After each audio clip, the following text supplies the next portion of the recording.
Netflix, your showrunners were so obsessed with making the adaptation look like Avatar, they never stopped to consider whether or not they should make it feel like Avatar, and that's really the more important part.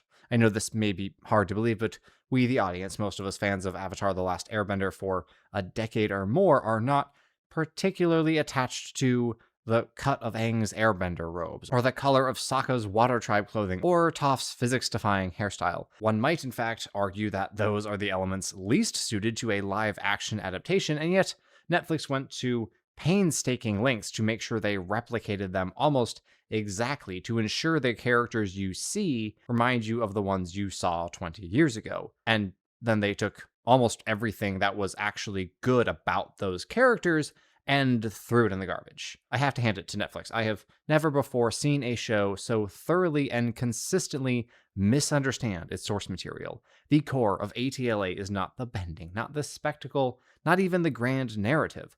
Avatar's heart lies in its characters, in the exquisite detail and depth rendered unto those animated people. It treated its core audience, literal children, as intelligent beings who could be challenged to follow a story that might at times go above their heads. Maybe they had to occasionally ask their parents why a particular character said or did something, and mom and dad would get to explain it because, guess what? They were watching too, because they liked it, because Avatar The Last Airbender also didn't talk down to its adult audience, unlike Netflix's adaptation, which has moments such as this. It was so tiny up there next to that great big giant beast. Oh no, he's gonna eat him! You might as well have had Sokka say, hey, something exciting is happening. This scene was really expensive, so please put your phone down and watch it. But Sokka is not our main topic of conversation today. We'll touch briefly on how this season further tore down his character, but I already covered him and Katara at length in their own videos on Season 1, so instead let's take a look at the characters to whom Netflix did a particularly grave disservice in Season 2. Aang, Toph, Iroh, Zuko, Azula, and Long Feng, and a bit of Jet, not to mention Mei and Ty Lee. Basically, the only characters Netflix didn't butcher are Appa and Momo. Speaking of which, here's Appa now. What's that, buddy?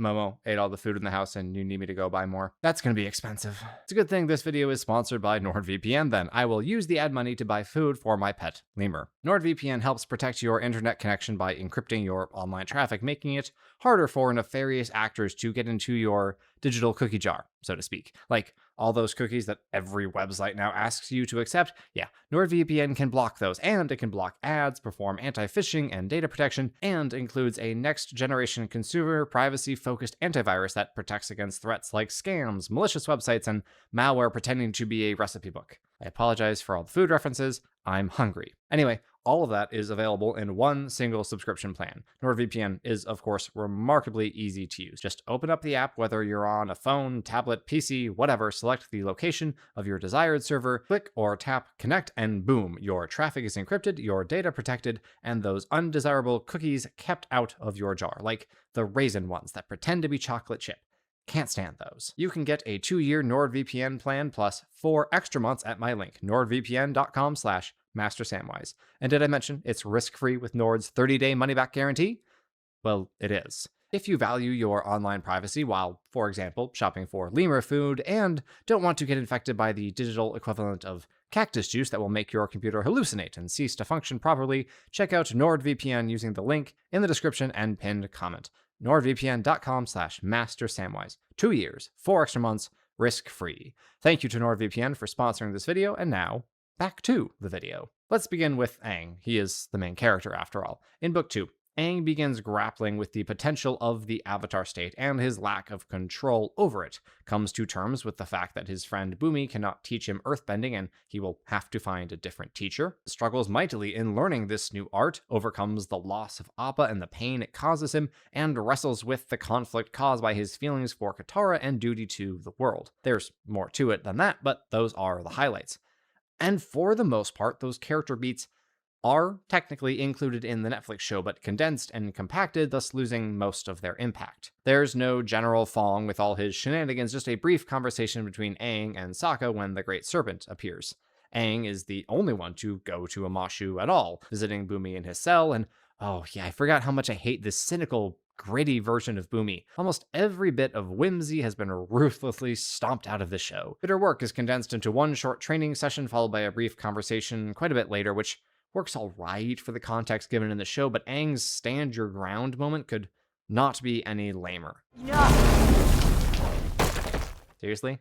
That's it? He yells at Toph. Like, yeah, he does that in the original, but after so much more has already happened to get him to that point, and after she has pushed his buttons way harder, the emotional weight of the loss of Appa is lessened dramatically because, for one thing, Appa is barely in this show. We simply don't get the same sense of the bond between Airbender and Sky Bison. You also don't have the chase, where Toph blames Shetty over here for laying down a trail for Azula and friends to follow, which sets Aang up for his tirade at the end of the library after Toph fails to stop the Sandbenders from kidnapping Appa. And they're not the ones who take him in this version, that would be the Dai Li, but Toph fails to identify them because reasons. And despite there being obvious footprints in the street, she is unable to track Appa because reasons. This is a six-legged beast with 5 stomachs. Toph should be able to feel him walking or being carted for miles. It's not like the Dai Li could fly him anywhere. Not only would Appa just refuse, but Ba Sing Se is a no-fly zone according to Judy, because the Earth Kingdom totally has a reason to enact such a policy. Sorry, I'm getting distracted. Where was I? Ah, yes, Aang and his feelings for Katara. Remember the Cave of Two Lovers? Yeah, they don't do that, at least not in nearly the same way, and it was in the first season for reasons I forget. Katara and Aang aren't even stuck in the dark together, so that bit of development is lost completely. And later in the season, they skip over Aang going to visit Guru Patik, so that beat is gone as well. Does Aang like Katara? I guess, but there's no real conflict here, no sense of you have to choose her or the world, leaving yet another aspect of his character bland and flat. What replaces all these important scenes and character beats, you ask? Arguing, mostly. I swear, modern writers have it in their heads that arguing equals character development, but it doesn't. Is this because we live in an age where most of our interactions are yelling at each other over the internet? Probably, but who can say for sure? There is one scene in particular that annoyed me to no end. The gang pays their visit to the Earth King, but gets outmaneuvered by Long Fang, causing Aang to lose his cool and the king to not listen to their requests. They then go back to their villa, despite Long Fang throwing accusations at Toph and Katara that probably should have them arrested, but whatever, and proceed to bicker angrily amongst themselves, blaming one another for their failure and generally just being the worst to each other. There is no character development happening here. No one is working through any internal faults or failings. They're all just irrationally mad that things went badly and are taking it out on each other. They then go their separate ways, cool off, and eventually come back together in the finale and patch things up by saying, "I'm sorry." And that's about it. We forget about the whole thing. Compare that scene to the one in the original just before they part ways. Toph to meet and hopefully reconcile with her parents, or so she thinks. Aang to visit the Eastern Air Temple, Sokka to join forces with his dad, while Katara stays behind to assist the generals with the war plan. The gang embraces, united in purpose and mutual love, even as they are about to be separated. When characters act this way, when they show that they love each other, the audience will also love them. When they bicker and fight, when they yell at each other for no good reason, it makes us dislike them. All of them. There is a way to have characters clash with each other, of course, but playing the blame game is not it. How do you do it correctly? Well, it may surprise you to know that the original has a blueprint for such a character beat, which the adaptation, of course, chose to ignore completely. In The Chase, Katara and Toph quarrel repeatedly over the latter's repeated refusals to help set up camp. Toph's rugged self-reliance does not mix well with Katara's need for communal contribution. The episode highlights and deepens 2 aspects of its characters' personalities and shows how they would naturally clash. In the meantime, and this is important, Aang is trying to play peacemaker while Sokka is just trying to sleep. A few episodes later, Aang will bicker with Toph over Appa's kidnapping while Katara now tries to keep the peace. This is how a dynamic should work. There will inevitably be times when the stress of their mission and circumstances causes conflict, but Netflix just has it boil over into this shapeless mess that doesn't actually tell us anything about any of the characters other than they're all stressed out, which was already apparent. But let's turn our attention back to that conflict between Toph and Katara in The Chase. As I mentioned, it is nowhere to be found in the live-action show. Toph's insistence on total independence does not come up at all. I cannot fathom why this show repeatedly insists on scrubbing its heroes of all interesting flaws, only to have them act like petulant children when faced with the slightest difficulty. Toph has 3 main jobs in Book 2. Learn how to be a part of the team, teach Aang earthbending, and do some cool earthbending herself. In Season 2 of Natala, she goes 1 for 3. In a dramatic improvement over Season 1, they do in fact show Aang learning the element for which this season is named. We already talked about how muted and lame that training is, at least compared to bitter work, but beyond that, it's fine. However, Netflix Toph never has to figure out this whole friends thing. She just fits right into the group, no problem. The original lived a double life where she flipped from one end of the independent spectrum to the other, having her every need taken care of at home and beating up the best earthbenders in the city in the fighting ring. So it was natural for her to lapse into her blind bandit persona after running away from home. It made sense for her to call Katara Sugar Queen when Katara kept asking for help with camp. Toph had never experienced the help of another as a gesture of love, but only ever as necessity. The only help she had ever accepted was forced upon her by her life of luxury.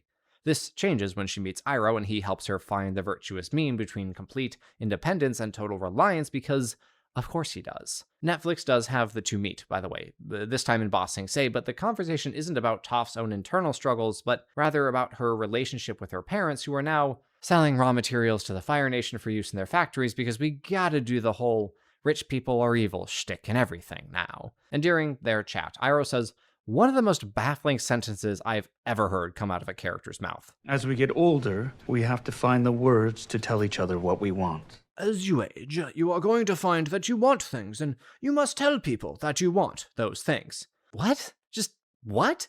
I'm not going to dwell on this too much now because I'll get to Iroh more later, but who wrote that and thought it sounded remotely wise? It sounds like advice from a 7-year-old to a 3-year-old. Just tell your parents what you want and who you want to be. Okay, great, thanks, show. Real hard-hitting philosophy, that. So no, Toph does not have any real faults that she has to work through in the chase because that episode pretty much doesn't exist, so she won't be able to fully resolve her internal arc in the finale when she fully relies on Sokka, you know, the guy whom she once mocked for not being a bender, for guidance, direction, and safekeeping during the airship assault. That's fine. I don't care about who these characters are on the inside, I just want them to wear the same clothes as they did in the original. But even if I somehow didn't care about Toph's character arc being flattened to nothing, I would still be annoyed by how very little earthbending she does during this season. After the Netflix gang initially fails to recruit her, Toph shows up and intervenes in the fight with Azula and drops this quip. Why didn't you just tell me there was going to be real fighting involved? You want to guess how many people Toph fights after this encounter? Go ahead. I'll wait. 0! She fights 0 people. The Earth Rumble 6 showdown after her kidnapping, you know, the scene that establishes her as an absolute badass? Non-existent. Her struggles in sand and against flying monsters. Nope. Don't have those either. Fighting the drill? We skipped that episode entirely. Battling the Dai Li beneath Lake Laogai. Nixed. Also, there's no lake in Natla's Lake Laogai, for some reason. Storming the Earth King's palace in dramatic fashion and wiping the floor with the guards. Don't be ridiculous, they sneak inside in half-empty wine casks, because that's way more fun and cheaper. Toph doesn't even fight the Hippo Boulder and her family's random lackey when they show up to bring her back home. She has Aang try to fight them, yells random instructions at him, and then he ends the fight with waterbending. But she does at least learn to bend metal, yeah? Really? You're really gonna make me talk about that scene? I'm Toph Bayfa, and I invented metal bending. Yep. That's real. That's how they did it. No Guru Patik explaining that metal is just earth elements combined in a refined state. No Toph testing and failing. Just one little touch and boom. Success, exposition, and gone. They don't even let her threaten Mei and Ty Lee like in the original because Bosco doesn't exist, and they just leave the poor Earth King behind as his city gets overrun. Seriously, how do you introduce a character by telling us through her own words that she loves fighting and then not have her fight? You failed to adhere to the principle of Chekhov's boulder in the worst way possible. I award you no points, you get nothing. Please do not let the door hit you on the way out, or do, because that would be vastly more exciting than anything that happens with Toph this season. But let us move on to that aforementioned fall of Ba Sing Se and the 2 people who made it possible. First and foremost, we have Azula, who in the original conquered the city by outmaneuvering Long Feng in their battle of wits and by the sheer force of her presence and will. She is, to say the least, an incredibly smart cookie, still hungry. Is Netflix Azula also highly intelligent? Well, the show certainly wants you to think she is. When you're the smartest one here. But the first thing we see of her in this season is her telling Ozai her plan to capture Ba Sing Se. That is, tunnel underneath the city's walls using her captured earthbenders. The Fire Lord loves this plan. He says it's perfect. So they're both idiots, because obviously putting your lives in the hands of a captured enemy is very, very stupid. Willingly going underground where your prisoners of war could easily bury your entire invasion force is idiotic. Saying, hey Earthbenders, would you like the chance to kill the princess of the Fire Nation today? Might be the dumbest idea anyone has ever conceived in the history of warfare. I apologize for repeating myself, but I'm only taking after the show. No, Azula is not smart. I don't care what you tell me. You have already shown me that she lacks the skill of critical thinking. To emphasize this point, let's consider her mission as given by Ozai. She is tasked with retrieving Zuko and bringing him home. Not as a prisoner, not because the Fire Lord can no longer stomach his son, bringing shame upon his name, but because family is suddenly really important to Father. I'm not kidding. Azula's bald-faced lie in the original is taken literally and put almost verbatim into Ozai's mouth. I have decided to pardon him. It's time to get our family in order. Unless Ozai is straight up lying to Azula here, which, why would he? She's his favorite and she would have no problem taking Zuko prisoner. He has, in fact, had a sudden change of heart that makes his character so much weaker and less intimidating. Then again, this is the guy who lost an Agni Kai in all but the most legalistic sense to a 13-year-old kid, so yeah, not a great villain. Anyhow, you might be wondering, what exactly is Azula's plan to find Zuko, who is, according to Ozai, hiding out in some far-flung corner of the Earth Kingdom. She, and I'm not kidding, decides to go after the Avatar, and the Avatar will lead her to Zuko. I will wait patiently for the Avatar to lead me to Zuko. Presumably because Zuko is also hunting the Avatar, except he's not as far as she knows. Ozai just said he was in hiding. Doesn't seem like a great plan to me, but what do I know? I'm not the Fire Nation genius with an inexhaustible supply of resources at my fingertips. You know, like spies to locate Zuko and motorized tanks and or rideable lizards with which to quickly reach his location. What's that? They're just going to walk there? It's going to be a sound stage? Okay, I guess that works. Speaking of sound stages, how would you like one for the backdrop of Mai and Ty Lee's duel to the death? That's right. Azula has them attempt to kill each other to prove their loyalty to her, that they will obey any order she gives them. And like, I get what they're going for here. They do effectively portray Azula as ruthless, but this is so basic. Kill each other or I kill you. Okay, sure. It would matter more if we had any idea who Mai and Ty Lee are, but the show doesn't bother introducing them at all, other than having Ty Lee be a little bit perky and Mai be kind of bland and dull. We don't see Azula recruit them. We don't get any sense of their background aside from a single line from each of them. We don't know them. Netflix is banking on your emotional attachment to the characters while simultaneously desecrating those very same characters. Remember how, in the drill, Mai tells Ty Lee regarding Azula, she can shoot all the lightning she wants, I am not going in that wall sludge juice. That told the audience that there are limits to Mai's loyalty, which was a brilliant setup for future events, culminating in her betrayal at Boiling Rock. Then you have this scene where Mai gives Zuko's swords to Azula and tells her where he's being held, knowing full well Azula intends to kill him for some reason despite her father's explicit orders to bring him back alive. So that character beat is just gone. Mai is now a sniveling yes man, lacking even an ounce of independent thought or strength of spirit. How do you manage to bungle so badly even the most minor characters? But we aren't done with Azula yet, oh no. As before, the three hunters disguise themselves as Kyoshi warriors in order to enter Ba Sing Se, this time bringing a captured Fire Nation general as a gift. Azula uses said general as a pawn to pit the outer wall forces and the Dai Li against each other, bringing their Cold War, the show used that term, not me, to a somewhat hotter state. I can't say I loved the conflict between the army and the Dai Li as portrayed here, but I didn't hate it either. It worked okay. Azula figures out that the Earth King is a puppet and there's a shadow ruler, and lays this out in excruciating detail to Mai as they walk through the market, just in case you've been on Twitter this whole time. She then outright murders Judy in order to get herself arrested, leading us to her confrontation with Long Feng, who, at this point, should know that Azula intended to get thrown in prison, because she killed a government servant in broad daylight. That doesn't come up, however, because Long Feng is also an idiot, although I will say his manipulation of Aang was one of the better parts of this season. Although I wasn't particularly in love with Aang's repeated, "Oh, woe is me, no one understands my burden" shtick. The way that they had Long Feng use that part of Aang's character against him did work quite well. It made him feel like a guy who earned his place at the head of the Dai Li, a savvy political navigator over whose eyes no one could pull the wool. Except Azula does, super easily without really even trying. Remember how in the original, Long Feng has her arrested because his agents overhear Mei and Tai Li talking? How he thought Azula had committed a blunder and how his resulting arrogance led to his ultimate downfall? Yeah, there's none of that here because, again, Azula obviously meant to get captured. The fact that he takes anything she says seriously is absurd. She tells him, I should mention, that the military is planning to discredit him, and that if he gives her Zuko, she will tell him the names of the conspirators. And then she gives him those names immediately, which, to his credit, he points out. So she says there is a Fire Nation army outside the wall waiting on her word to not attack, to which he responds that the army can handle that, which they can. But oh no, Azula has just named the army's leaders as traitors. You said they wanted to discredit Long Feng for being a shadow ruler, not that they are agents of the Fire Nation. Pretty big leap between those two. But Long Feng seems to find her convincing enough. He gathers all the generals in one place to announce the coup. Literally, he just tells them the Dai Li are taking over the military, and then Azula kills all the generals, much to his shock and surprise. I've changed my mind about our deal. I'll take the fugitive, and the Avatar, and the city.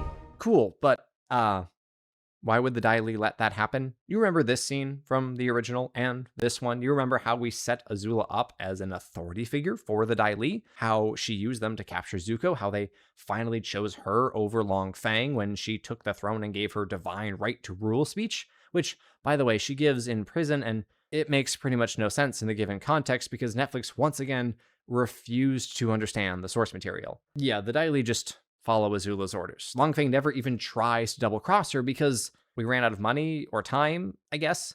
Azula takes over Ba Sing Se not through cunning and clever manipulation, but by brute force and the sheer stupidity of her opponent. And that's pretty much it for Azula, save for her final conversation with Zuko, which is, for some reason, about their mother. For context, Ursa in this version tried to steal away from the palace under cover of night, but little Azula screamed and yelled, and they got caught as a result. Which is lame enough in its own right. Either the writers don't know that Ursa killed Azulon and thus got banished, or they just didn't care, and I'm not sure which is worse. But I know what I hate the most about this scene. I'm sorry. I'm sorry I couldn't stay quiet that night in the carriage. It's my fault. Yeah. No version of Azula should ever apologize. Certainly not to Zuko of all people. Why? Because apologizing to people places you at their mercy. It puts you lower than them. And Azula would never, ever willingly place herself in such a position. Look, you can make changes to these characters. Aang doesn't need to be ridiculously goofy. Sokka can be less sarcastic, and Katara can be a bit more even-keeled. Did this show mute all of those characters far too much in those aspects? Without a doubt. And in doing so, not to mention other changes such as Aang not purposefully fleeing his duty, they showed that they grossly misunderstand why these characters have endeared themselves to millions and millions of people in the 20 years of their existence. Azula, without her haughty, superior nature, simply isn't Azula.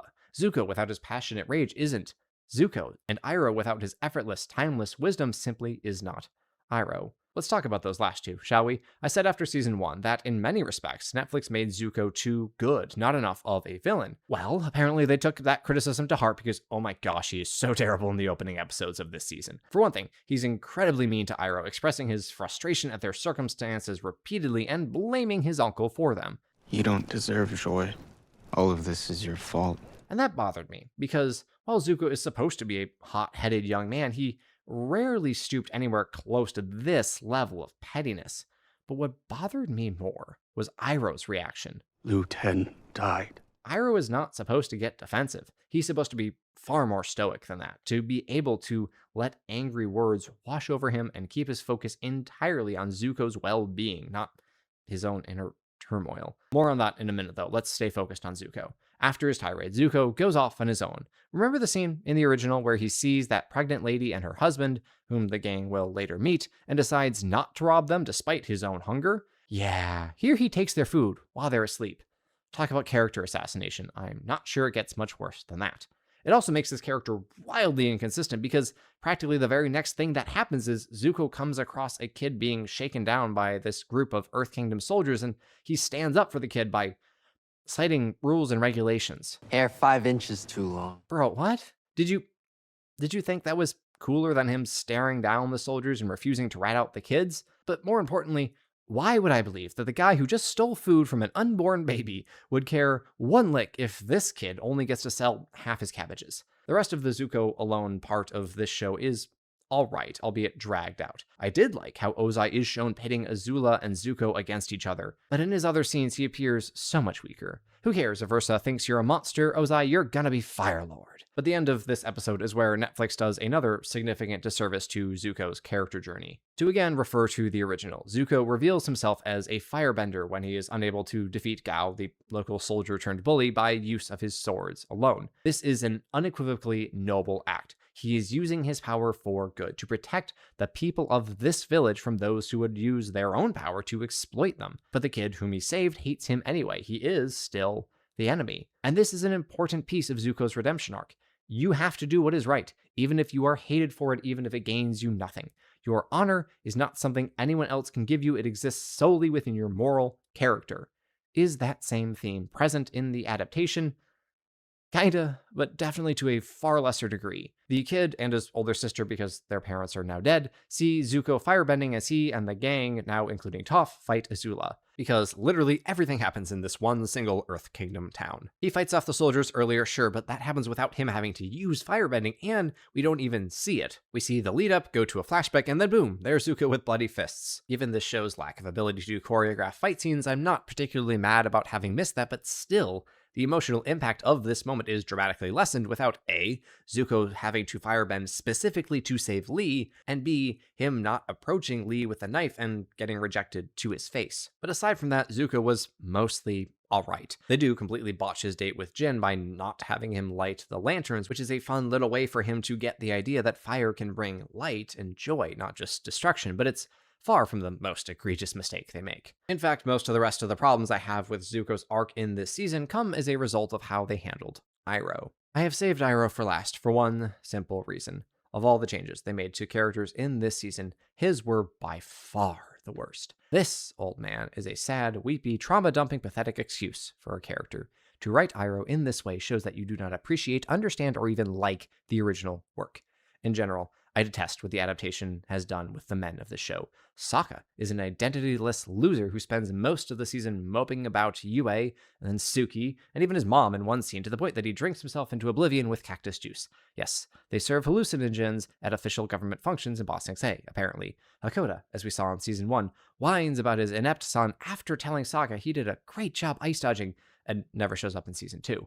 I tremble to think what they're going to do with him at Day of Black Sun and Boiling Rock. Even Lee's dad, who was a good, solid man from what little we saw of him, is just gone. Jet, who wasn't great in the first season, is a complete buffoon in the second. Instead of obsessing over Iroh and Zuko due to his conviction that they are Fire Nation, which, you know, they are, he is intent on beating up a bunch of innocent defectors who have been granted amnesty in Ba Sing Se. Oh, and he also trauma dumps on Katara while they're in the spirit library as he tells her about the Duke getting killed. So I guess he's not going to be at the Day of Black Sun either. They're better off without me.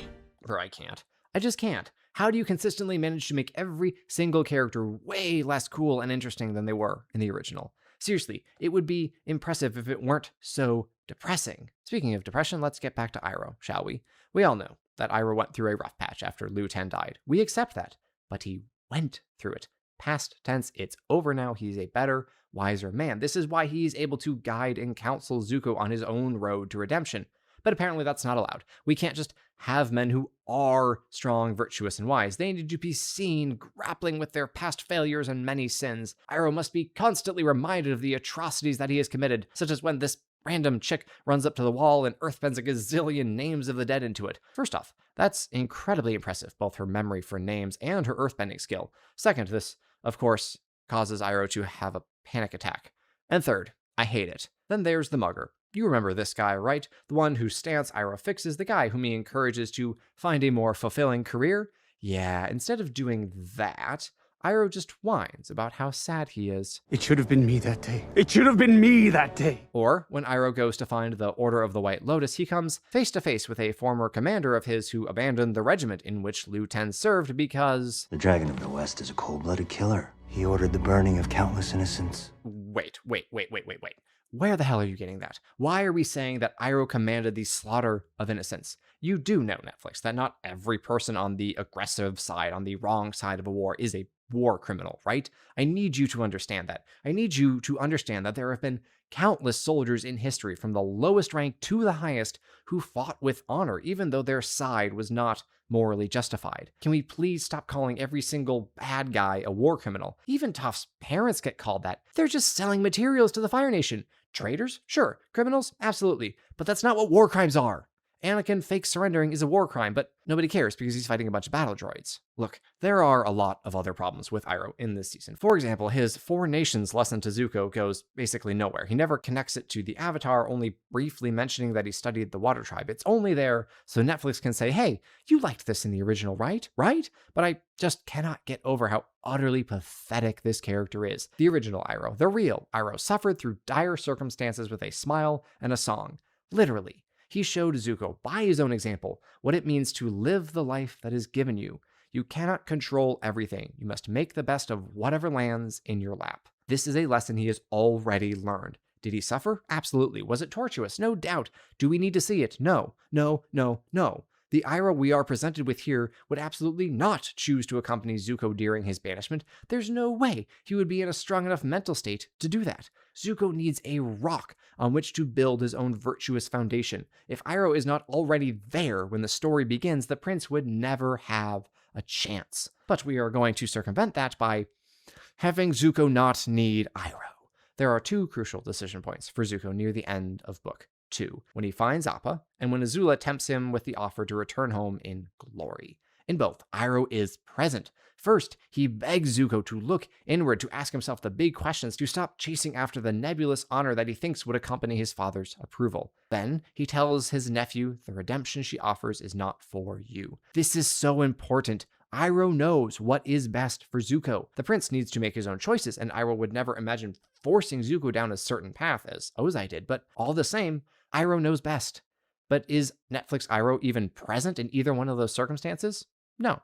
No, he is not. It's not Appa, for the record, but Aang himself that Zuko almost kidnaps, but Iroh is not there that night, nor is he present in the catacombs or beneath not Lake Laogai, I guess, when Azula makes her offer. At these all-important junctures in Zuko's life, the man who has been there for him without fail for the past 3 years is just gone. But it's not like Netflix Iroh even cares. You don't have to justify your choices to me. Yes, he does. You're his guardian, his father figure, the father that Ozai should have been and refused to be. Zuko absolutely needs to justify his choices to you. Every time Iroh even attempts to give advice to Zuko in the show, it is utterly weak and lame. Whatever path you walk down, I will always love you. It's absurd that the advice, just be yourself, passes for wisdom in our modern culture. Or I should say post-modern culture. And I know, at Lake Laogai, Iroh tells Zuko to look inward, to ask himself what he wants. But that is set against the desires of Ozai, this tyrant who never actually cared about his children. Here, Netflix Iroh is saying it doesn't matter what he, Zuko's only living relative who actually cares about him, would want for his nephew. In Crossroads of Destiny, Iroh tells Zuko, you're not the man you used to be. You are wiser and stronger and freer than you have ever been. It's time for you to choose. It's time for you to choose good. Where is that here? Huh? Where is the notion that Iroh has any idea what good is, what it would mean for Zuko to choose it? Nowhere. Gone. Vanished. Poof. Let's highlight this unfortunate reality with an example from earlier in the season. Iroh notices the new teapot that Zuko has procured and comments that it looks expensive. And that's it. Why include that callback if you are not going to continue that conversation? If you are not going to have Iroh tell Zuko that good tea tastes delicious, whether it comes from a porcelain pot or a tin cup. Hey, look, guys, remember when Zuko gets fancy stuff for Iroh because he's out there being the blue spirit? Yes, I do. I also remember the moral lesson that accompanies that scene. But nope, can't have that. Can't have Iroh teach Zuko to be a good man. Can't have Iroh implore Zuko to make the virtuous choice. Can't have the young learn from the old. But that's what stories are, in a way. It's usually best if they're not direct about it. We don't want everything to be a fable or a parable, but fiction is largely supposed to teach us, to lift us up, to enrich our lives in some way. It's no surprise that the greatest novel of the 20th century, and probably of all time, was written by a man in his 40s and 50s, a man who had lived a full life, who had seen the best and the very worst of humanity. People like to say, write what you know, but I think a better phrase is, you cannot write what you do not understand. And clearly, the writers for this show did not understand the original. And if they did, they intentionally subverted and undermined character after character, often leaving nothing but bloat and filler in the hollow they scooped out. At a glance, Netflix looks like it recreated Avatar: The Last Airbender. Heck, I'll even admit that the Strings rendition of Leaves from the Vine stirred me deeply. But that near-perfect replica is, in fact, a facade. The characters we know and love are not present in this show. They have been abandoned at best and assassinated at worst. The hero's flaws stripped away and replaced by meaningless external struggles. The villains made out to be needlessly brutal and frequently stupid, and the sages cast as weak, pitiful, broken old men who have precious little genuine wisdom to share. And that is the last I'm going to talk about this show until next season, unless someone asks me a question about it on a live stream or something. I really prefer to make videos about stories that are actually good. If you'd like to join my book club where we read quality novels, check the description for information. As always, thank you for watching, God bless, and I will see you next time.